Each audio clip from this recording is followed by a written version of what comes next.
Ladies and gentlemen, let me tell you all about a case that managed to perplex me so much that even after reading numerous articles talking about the events and watching the news coverage, I struggle to hold a solid theory as to what happened. Perhaps Occam's razor applies in this case, that the simplest explanation is the one that is correct. But maybe there is more than meets the eye. Let me present to you the facts, speculations, theories, potentially enough information for you to come up with a conclusion of your own. Let's rewind to 2013, when student-athlete Kendrick Johnson attended Lone D's High School in Valdosta, Georgia. A sweet and quiet boy was how Kendrick was described by his loved ones. Evidently, he was a devoted athlete since he played 3 different sports and had hopes to become a professional football player. But whether Kendrick would have been able to live up to his hopes and dreams came into doubt when he didn't come home the night of January 10th. Nobody seemed to know where he was, which is why Kendrick's mother reported her son as missing. 911, where's your emergency? Yes, I'm calling. My son had didn't come home from school today, and he still haven't got here. Okay, what's your son's name? Kendrick Johnson.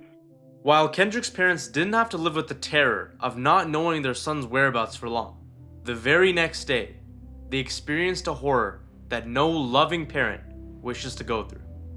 Kendrick's lifeless body was discovered by students hanging out inside the school gymnasium.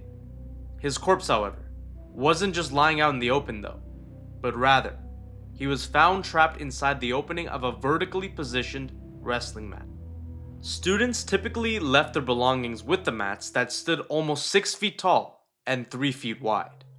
With this in mind, it wasn't completely bizarre to believe the theory initially proposed by the police, which was that Kendrick climbed into the mat to retrieve his wrestling shoes.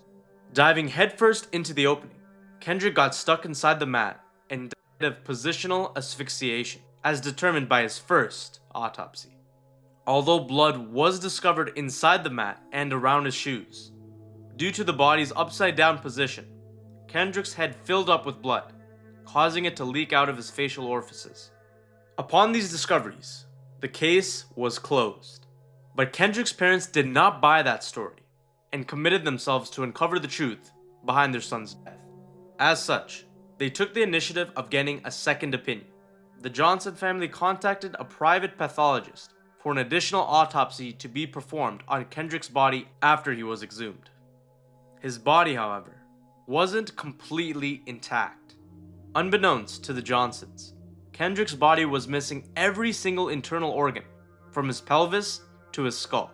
Not to mention that his corpse was stuffed with newspapers. This led to blame being directed at the organizations who had custody of Kendrick's body to determine the cause behind these events.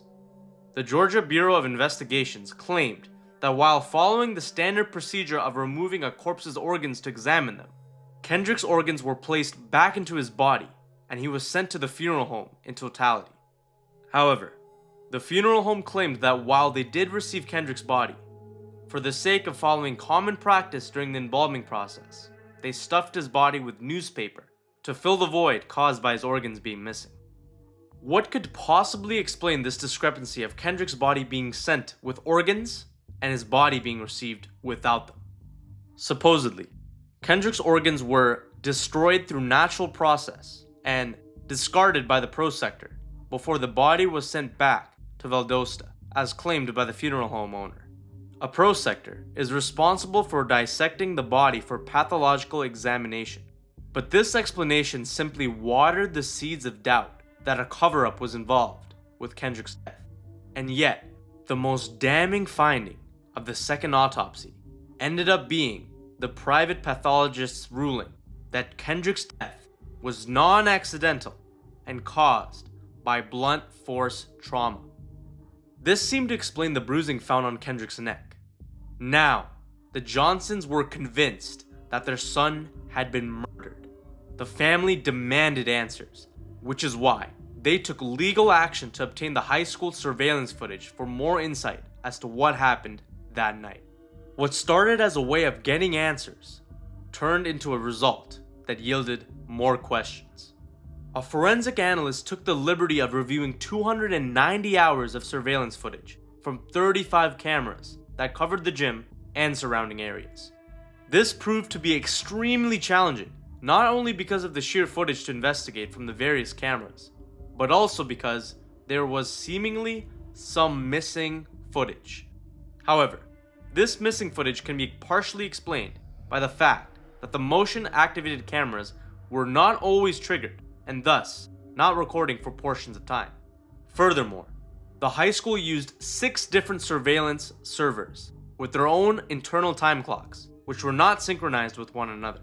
This would mean that while 2 cameras from different servers could be recording a particular area at the same point in time, the timestamps may have differed by as much as 20 minutes to give the illusion that there is a gap in the time lapse. On the other hand, Ebony magazine did provide some seemingly additional reinforcement to the claim that a cover-up was afoot.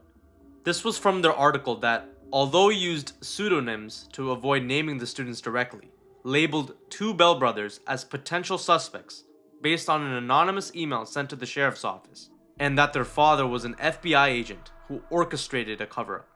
However, as it turned out, the brothers both had alibis during Kendrick's last appearance on surveillance video, and that the creator of the anonymous email was informing the police of rumors she thought were true. As a result, the Bell family filed a $5 million defamation lawsuit against Ebony magazine. Kendrick's body was exhumed for a second time, so a third autopsy could be conducted. Once again, the findings were identical to that of the second autopsy that found evidence of Kendrick's death being non-accidental blunt force trauma.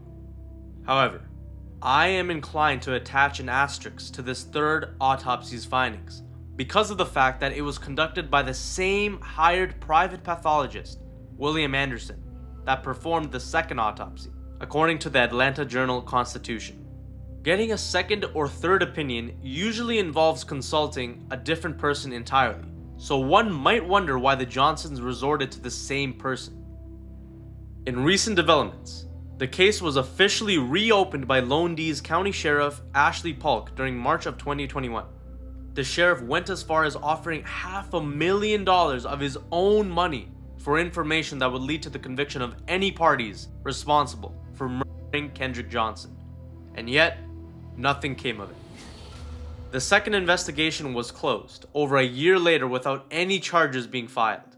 The sheriff himself stated there was no homicide, no cover-up, no conspiracy in the January 2013 death of the teen.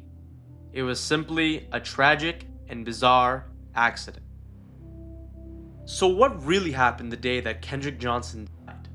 Well, nobody knows for sure, but considering the multitude of people, agencies, and organizations associated with this case, it is extremely difficult to imagine that a cover-up took place, especially since it's been over a decade and no enlightening information has been revealed, even with a $500,000 incentive.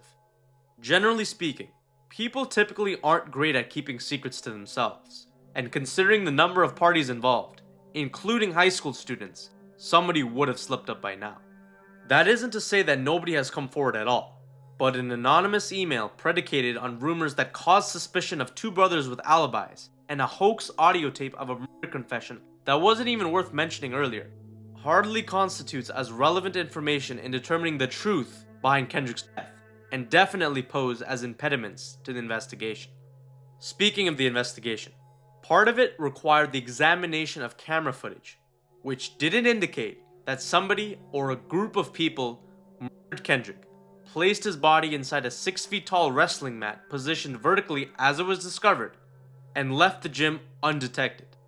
Instead, what the footage, coupled with the death scene, suggested is that Kendrick Johnson suffered an unfortunate fate in isolation by climbing into a wrestling mat, getting stuck, and passing away in a bizarre accident.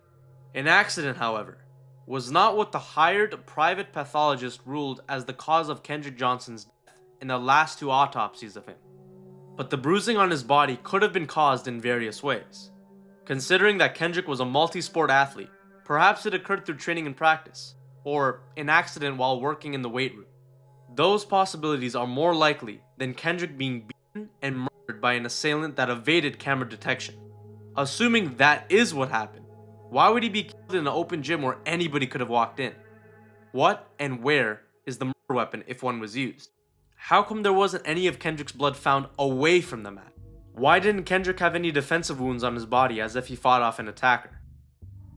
Make no mistake, Kendrick Johnson's death was a tragedy, and although it may be difficult for the family to accept how it happened, continuing to believe otherwise and perpetuating a witch hunt which has led to innocent people being targeted is not conducive to moving on from the tragedy of losing a loved one.